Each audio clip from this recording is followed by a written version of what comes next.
So home loan తీసుకోవాలనుకుంటున్నారా? కానీ EMI ఎంత? And ఇంకా బ్యాంక్ ట్రిక్స్, సో ఇవన్నీ చాలా కన్‌ఫ్యూజన్‌గా అయితే ఉంటాయి కదా! సో ఈ వీడియోలో చివరి వరకు చూస్తే సో మీరు హోమ్ లోన్ గురించి సో ఏ టు జెడ్ క్లియర్‌గా అయితే అర్థమైతే అవుతుంది. సో హాయ్ ఫ్రెండ్స్, నా పేరు రఫ్యా. ఎవరైనా ఫస్ట్ టైం నా ఛానల్ని చూసుకుంటే సబ్స్క్రైబ్ చేసుకోండి. సో ఈ ఛానల్లో ఏంటిదంటే మీకు లోన్స్ గురించి, అలాగే credit card, so money tips, so ఇలాంటివన్నీ కూడా నేనైతే డిస్కస్ అయితే చేస్తూ ఉంటాను డైలీ. సో ఈరోజు మనం హోమ్ లోన్ గురించి తెలుసుకుందాము. సో యాక్చువల్‌గా అసలు హోమ్ లోన్ అంటే ఏంటిది? హోమ్ లోన్ అంటే సో మనం ఇంటి కోసం ఇల్లు కొనడానికి తీసుకుంటాం కదా బ్యాంక్ నుండి. సో దాన్ని మనమైతే హోమ్ లోన్ అయితే అంటూ ఉంటాము. సో హోమ్ లోన్ అంటే మీరు ఇల్లు కొనడానికి బ్యాంక్ నుంచి తీసుకునే డబ్బు. సో మీరు ఒకేసారి మొత్తం అమౌంట్ పే చేయలేకపోతే సో బ్యాంక్ మీకు లోన్ అనేది ఇస్తూ ఉంటుంది. సో మీరు ఆ లోన్‌ని నెల సో ఈఎంఐగా రీపే చేయాల్సి ఉంటుంది.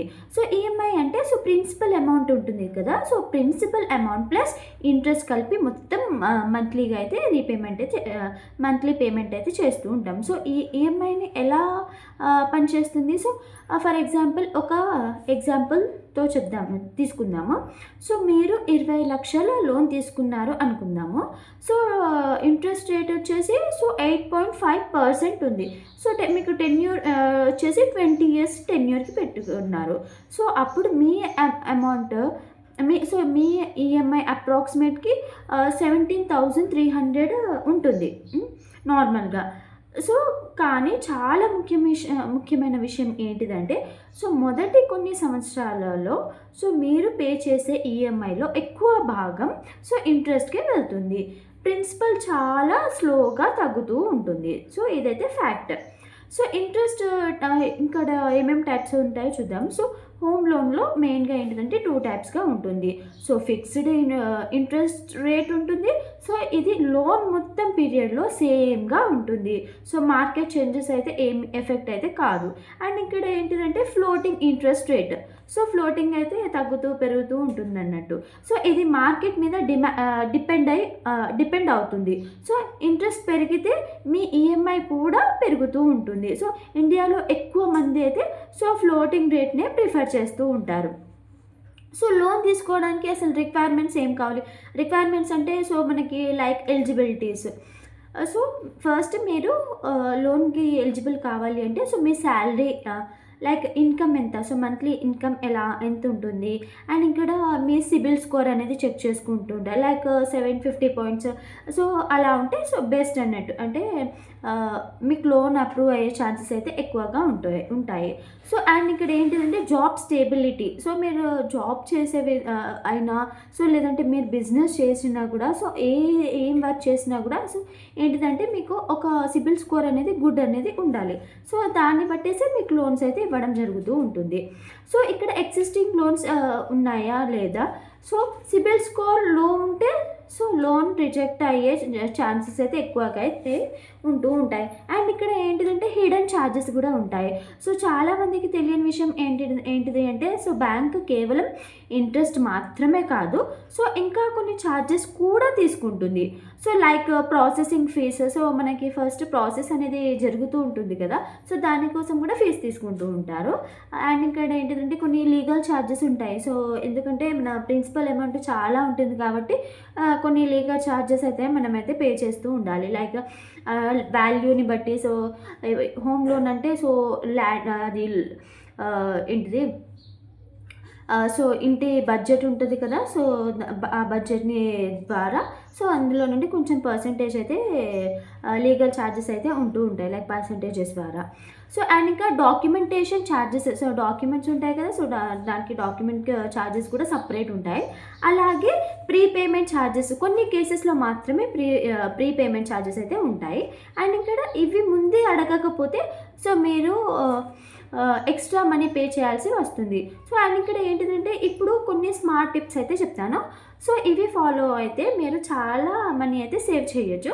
సో అదేంటిదంటే మెయిన్‌గా ఈఎంఐ మీ శాలరీలో 30-40% లోపే ఉండాలి. సో ఫర్ ఎగ్జాంపుల్ ఇప్పుడు మీరు ఒక రూ. 1,00,000 సంపాదిస్తున్నారనుకోండి. సో మీ రూ. 1,00,000 సంపాదిస్తే సో మీకు ఈఎంఐ అనేది ఒక 50 టు అంటే 30-40% ఉంటే సో మిగతాదనేసి సేవింగ్స్‌కి అండ్ ఇంకా ఇంటి ఖర్చులకైతే సరిపోతూ ఉంటాయి. అలాగే అండ్ ఇంకా ఎక్స్ట్రా మనీ వచ్చినప్పుడు సో పార్ట్ పేమెంట్ చేయండి. సో దానివల్ల ఏంటిదంటే ఇంట్రెస్ట్ అనేది మీకు తగ్గుతూ ఉంటుంది. అండ్ ఇక్కడ టిప్ నెంబర్ 3 ఏంటిదంటే సో డిఫరెంట్ బ్యాంక్‌ని కంపేర్ చేయండి. సో బ్లాంక్‌గా ఒకటే బ్యాంక్‌కెళ్ళేసి సో వాళ్ళ ప్రొసీజర్స్‌తో ఫాలో అవుతూ లోన్ తీసుకోకుండా సో మల్టిపుల్ బ్యాంక్స్ ఉంటాయి. లైక్ గవర్నమెంట్ ప్రైవేట్ బ్యాంక్స్ కానివ్వండి, లైక్ ఇంకా గవర్నమెంట్ బ్యాంక్స్ అయినా సో ఏదైనా కూడా సో ఒకసారి మల్టిపుల్ బ్రాంచెస్కి వెళ్ళేసి బ్యాంక్ ఉంటాయి కదా, లైక్ ఎస్బీఐ, యూనియన్, సో ఇలాంటి వేరే వేరే బ్యాంక్స్ అయితే వెళ్ళండి. సో అక్కడ కంపేర్ చేసుకోండి. సో ఏ బ్యాంక్ ఎంత ఇంట్రెస్ట్ మీకు ఛార్జ్ చేస్తుంది ఏంటిది అనేసి. సో అండ్ ఇంకా షార్ట్ టెన్యూర్ తీసుకుంటే సో ఇంట్రెస్ట్ అనేది మ్యాక్సిమం తక్కువ అవుతుంది. సో మనం లాంగ్ టెన్యూర్ పెట్టుకోవడం ద్వారా ఏంటిదంటే సో ఫస్ట్ మనము ఇంట్రెస్టే ఎక్కువ పే చేయాల్సి వస్తుంది. అదే షార్ట్ టెన్యూర్లో అనుకోండి సో ఇంట్రెస్ట్ అనేది మనకి తగ్గుతూ ఉంటుంది. సో చాలామంది చేసే పెద్ద మిస్టేక్స్ ఏంటిది అంటే సో ఈఎంఐ ఎఫోర్డ్ చేయలేని లోన్ తీసుకోవడం. సో మనము ఒక 50,000 సంపాదిస్తే సో మనం 20,000 అలా ఈఎంఐ పెట్టుకోవాలి. అలా కాకుండా మనం 30-40 ఈఎంఐ పెట్టేసామనుకోండి సో ఏంటిదంటే మిగతా మన ఇంటి ఖర్చులకి సో మన పర్సనల్ ఖర్చులకి డబ్బు సరిపోక సో ఒక్క నెల ఈఎంఐ కట్టకపోతే ఏమవుతుందంటే సో నెక్స్ట్ మంత్ ఉంటుంది కదా, so next month EMI so 2 మంత్స్ది ఇంకా డబుల్ అవుతాయి ఇంట్రెస్ట్ ఛార్జెస్. సో అందుకనే మనం ఎంతైతే అఫోర్డ్ చేయగలుగుతున్నామో సో మన ఈఎంఐ అంతే పెట్టుకోవాలి మ్యాక్సిమం. అండ్ ఇక్కడ ఇంకోటి ఏంటిదంటే సో డాక్యుమెంట్స్ చెక్ చేయకపోవడం. సో డాక్యుమెంట్స్ అనేది ఫస్టే వాళ్ళు ఇస్తూ ఉంటారు. సో ఏమున్నాయి టర్మ్స్ అండ్ కండిషన్స్ అండ్ ఇక్కడ ఎలా కట్టాల్సి ఉంటుంది ఏంటిదనేసి కొంతమంది ఇవి కూడా చెక్ చేయరు, జస్ట్ తొందరగా తీసేసుకుంటారు. సో తర్వాత అయితే ఇదంతా ప్రాబ్లం అయితే ఫేస్ అవుతూ ఉంటుంది. అండ్ ఇక్కడ ఇంట్రెస్ట్ రేట్ కంపేర్ చేసుకోకపోవడం. సో మనము ఎంత పేమెంట్ చేస్తున్నాము, ఎంత మనకి వస్తుంది, సో ఇవన్నీ కూడా బేసిక్ అయితే చెక్ చేసుకుంటూ ఉండాలి. సో ఇప్పుడు మీకు హోమ్ లోన్ గురించి పూర్తి క్లారిటీ అయితే వచ్చిందని అనుకుంటున్నాను. సో ఈ వీడియో మీకు నచ్చితే సో లైక్ అండ్ సబ్స్క్రైబ్ చేసుకోండి. నేను ఫర్దర్ వీడియోస్తో మళ్ళీ వస్తాను. బాయ్.